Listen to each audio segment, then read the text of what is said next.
Σαν Κύπρο μυρίζει καπνός, της ιστορίας τα βήματα βαδίζω σοφός.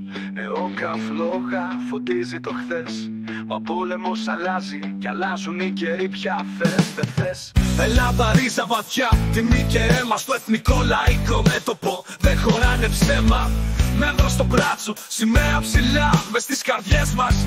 Εθνικιστές ζουν ξανά, πατρίδα, θρησκεία, οικογένεια. Φωνάζει ο λαός, όχι τηλεόραση ξενέρωτη. Στις φλέβες μας φλόγα, ελάμ και φωτιά. Η Κύπρος και η Ελλάδα, μία γροθιά. Δεν είναι μίσος, είναι μνήμη και πίστη σε εκείνους που έπεσαν με μάτια ανοιχτά και λίστη.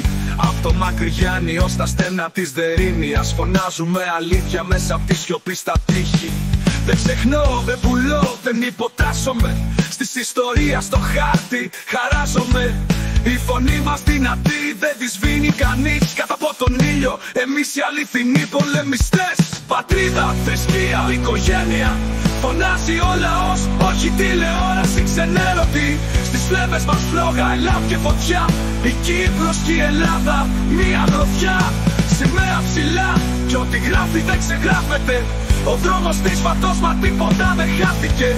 Εθνικιστές, όχι μίσος, περηφάνεια και φως. Για την πατρίδα, την πίστη και τον απλό λαό μπροστά Ανδρέας Αγία Νάπα.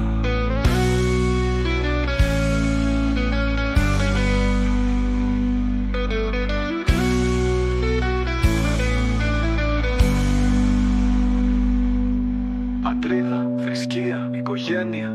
Φωνάζει ο λαός, όχι τηλεόραση ξενέρωτη. Στις φλέβες μας φλόγα, ελάμ και φωτιά. Η Κύπρος και η Ελλάδα, μία γροθιά. Πατρίδα, θρησκεία, οικογένεια. Φωνάζει ο λαός, όχι τηλεόραση ξενέρωτη. Στις φλέβες μας φλόγα, ελάμ και φωτιά. Η Κύπρος και η Ελλάδα, μία γροθιά.